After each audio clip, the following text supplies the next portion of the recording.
Since we came and sat here, you're half an hour closer to your grave.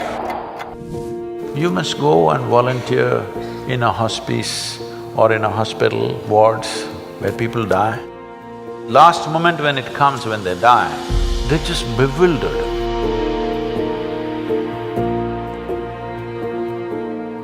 My question is, suppose humanity makes it past this very tumultuous phase we're in right now, what would we do if we reach an ideal society where everyone is peaceful and together? What would our end game be? What would we strive towards? Oh. Is it a deal between you and these guys?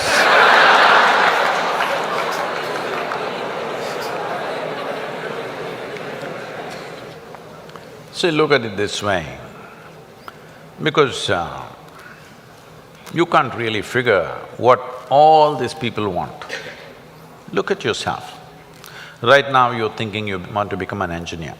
Let's say right now I make you an engineer, this moment. Then you're thinking you need a job, I got your job. Then you're thinking you need a promotion, I got you. Then you think you need an award, I got you. Then you think you need wealth, I got you right now. Everything that you can dream of, I got you right now. What do you want now?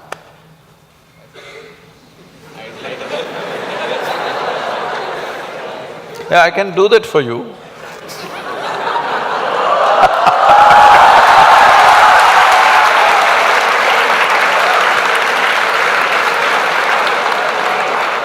Let's say I want a job. Huh? I'm striving for a job right now. Yes. Now, we are looking at the end game, right? You got everything you wanted right now.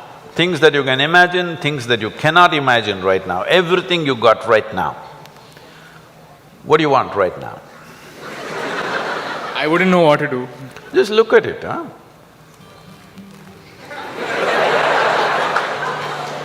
See, when you say this, what it means is, all you want in your life, what you're seeking is struggle. To get a job, it must take 3 years, then you will feel, wow, I got a job. Look at all the people who have good jobs, look at them walking on the street. Are they going blissfully, dripping ecstasy? Hello? Miserable guys, they're getting blood pressure, going to work. They're getting all kinds of ailments, they're freaking out. Yes? So what do you want? Is there a girl here?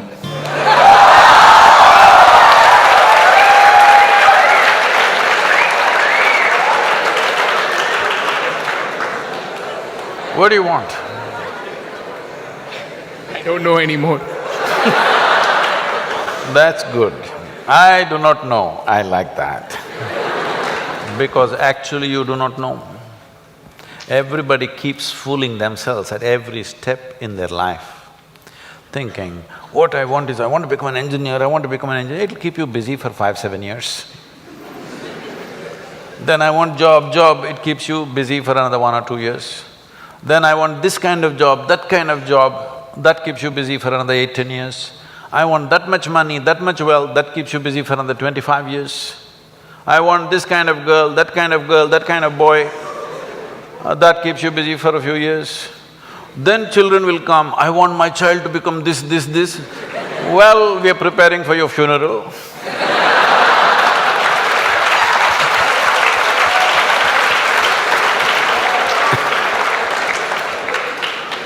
You need to understand just this. Right now, you may be giving all kinds of contexts to your life. But essentially, what you call as my life right now is just a certain combination of time and energy. Yes? As you sit here, time is rolling away for all of us. Can you roll it back? You're an engineer. Can you roll it back? Yesterday was not fruitful, so I'll roll it back. Can you? It's rolling away for all of us. As we sit here, what is ticking away here is not the clock. What is ticking away is our life, isn't it? Since we came and sat here, you're half an hour closer to your grave. It doesn't matter how young you are getting there, isn't it? Yes or no? So it's a certain amount of time, and that time nobody can manage because it rolls at the same pace for everybody.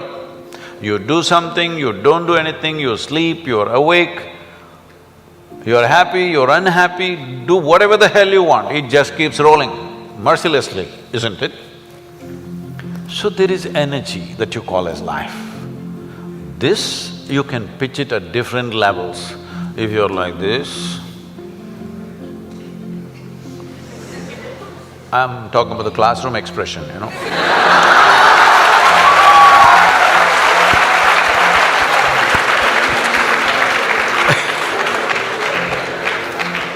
If you're like this, 24 hours feel like 1,000 years.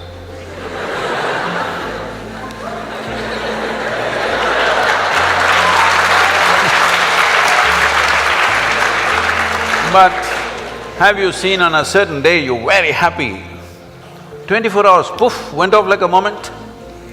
Yes or no? So, time is a very relative experience in individual subjective experiences. If you're joyful, if you live 100 years, it feels like a few moments, it's gone. Only miserable people will have a long life. Because if you're miserable, you'll always feel life is too long that you will want to cut it short. But if you're joyful, the possibility that a human being holds, before you look around, it's over, really. But what possibility this carries? So what you need to manage is your energies, because life is a certain amount of energy, it's not limitless, but it can be enhanced. If you function at one level of energy, what you do in 10 years' time, if you function at a different level of energy, the same thing you can do in 1 year's time. So if both people live for 100 years, in terms of impact and profoundness of experience, one has lived for 1,000 years, another has lived for 100 miserable years. So this is all you can do. You may think right now, engineer, this one, that one, these are all limited contexts you're setting for yourself.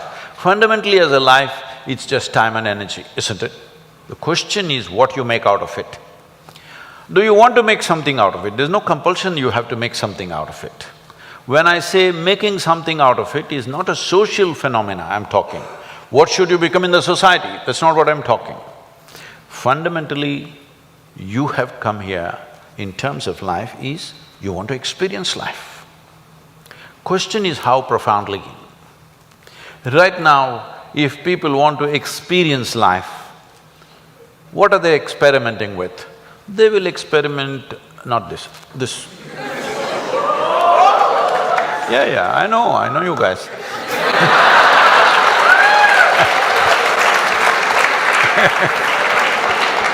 Or they'll experiment this, or they'll experiment something else. What they will experiment is how to down your faculties. You know, United States has made marijuana legal in a few states. So when I went to a few colleges or universities, they're asking me, Sadhguru, why don't you pitch? Someone like you must legalize marijuana for us. I said, no problem, we'll make marijuana legal, cocaine legal, meth legal. What's the problem? No problem. Only thing is, why is it that you want it to be legal? So that you can smoke up and come to the college, right?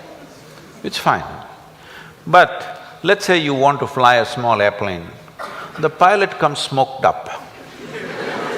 You want to fly with him?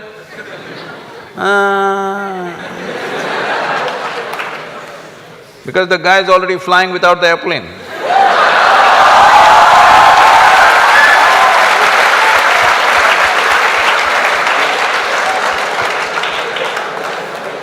Okay, you're not getting the point.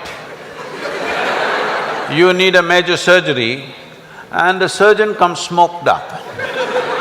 You want this surgery? Oh no.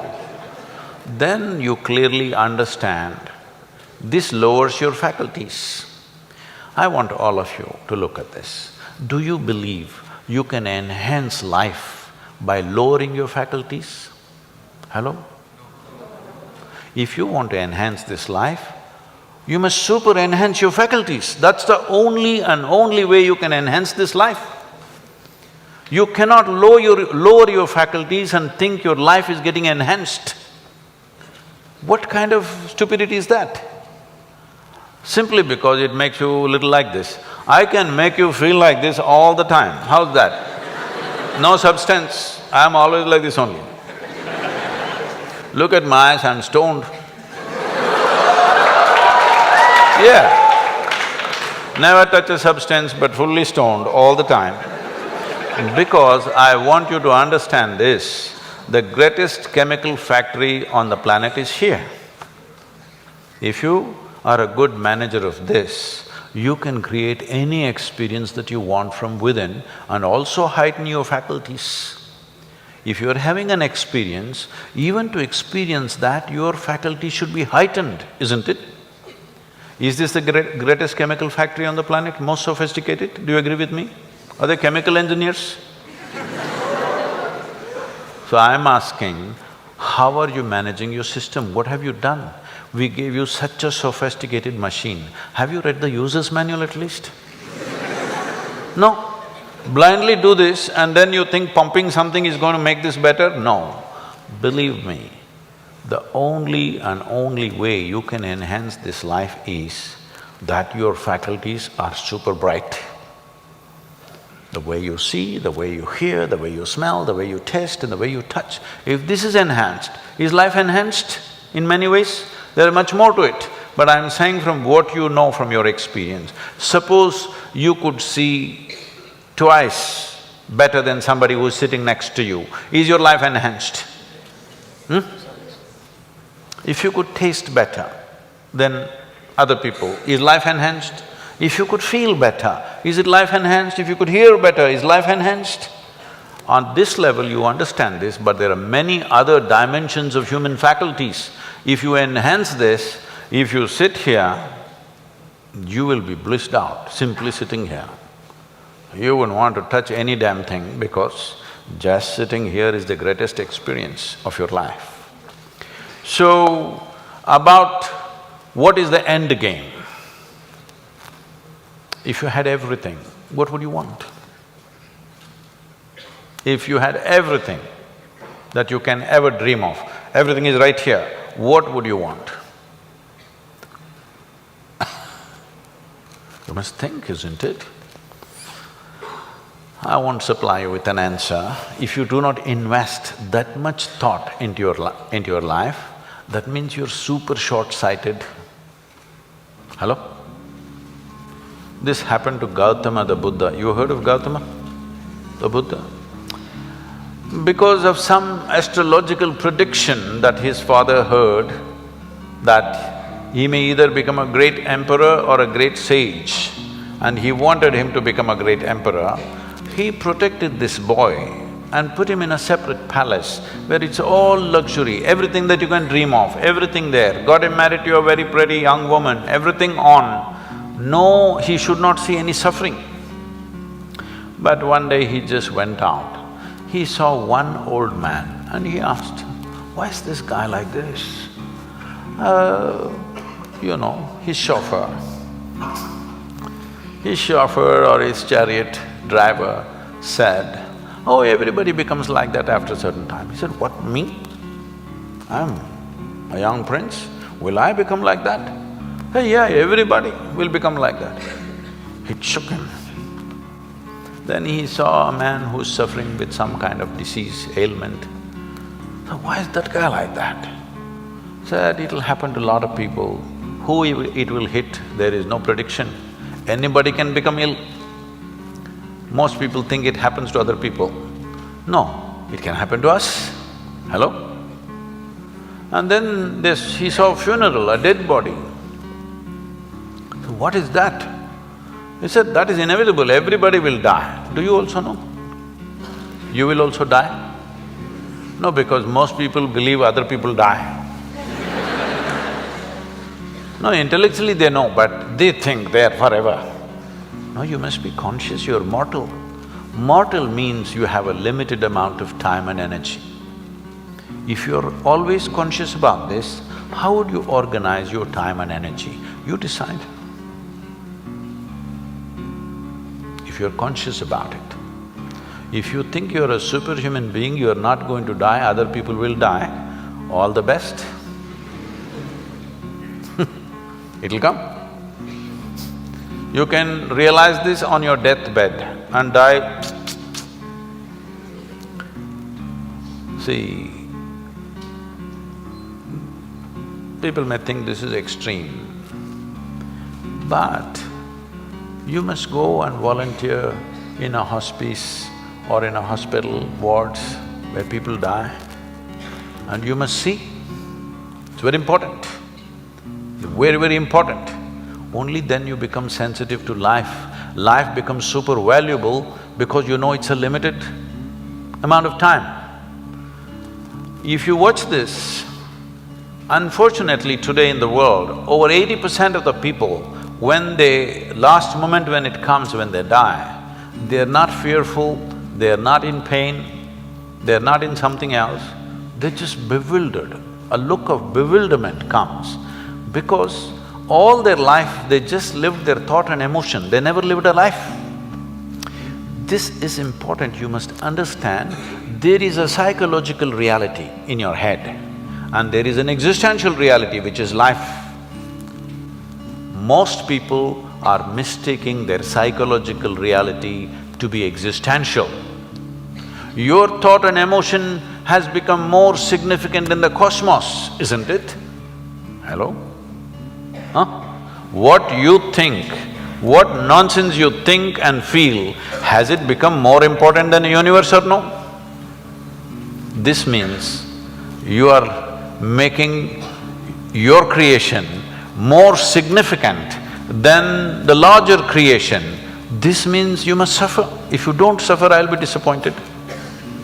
Yes, I will be. Because if ignorance doesn't make you suffer, then what? Then what's the use of me? Because it takes a lot to come out of the trap. What is the use of somebody striving to come out of the trap of ignorance when people can live wonderfully in their ignorance? What is the point? What is the use of knowledge? What is the use of knowing? What is the use of enlightenment? What is the use of realization if people can live absolutely blissfully in their ignorance? What is the point? When you're ignorant, you must suffer. And I want you to know, the greatest evil right now on the planet is not evil, it's ignorance.